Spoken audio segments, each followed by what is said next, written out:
The separatist movement in Kashmir has been alive for 60 years. Its birth coincided with India gaining independence from the British and the creation of Pakistan in 1947.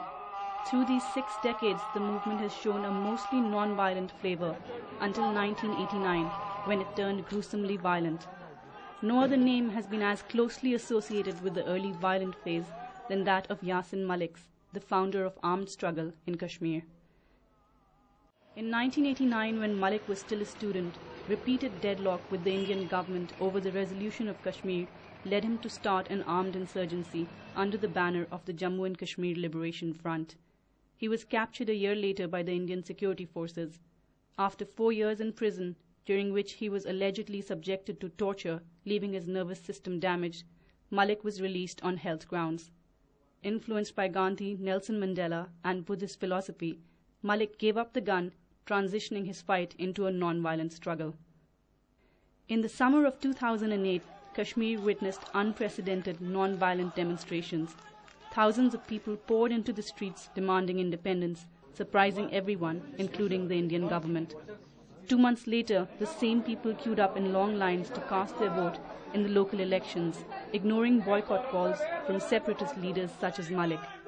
He was arrested, along with a few others, by the Indian government under the Public Security Act. The act allows for 2 years of detention without a court order.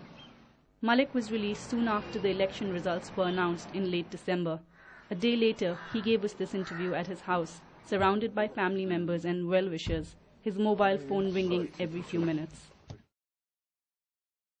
What made you get into the militant movement and what has made you get out of it?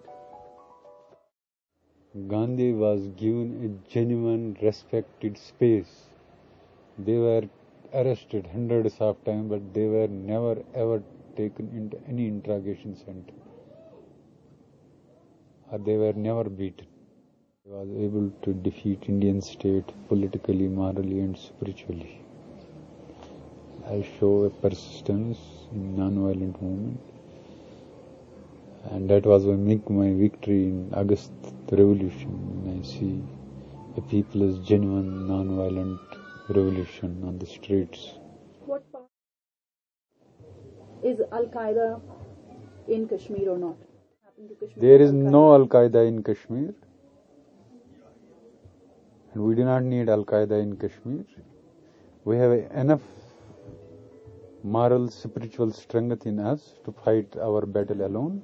We do not need Al-Qaeda here. Neither we need their support. Mr. Kuldeep Khoda said that militancy has gone down by 40% this year. What do you attribute the drop to? It is a transition from violent movement to non-violent movement. And it should have been taken not only by Indian but the whole of the international community, that this is a Muslim majority state, a Muslim state who started armed struggle in 88. Now they have shown a transition from non-violent to from violent movement to non-violent movement. And this movement should have been respected not only by Indians but by the whole international community, because it would have helped them.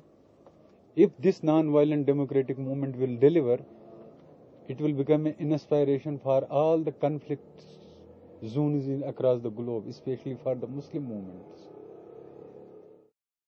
If Kashmir were to become independent, today, in the near future or in the not so near future, can it remain independent between two nuclear armed states and two states which have fought for 60 years over Kashmir?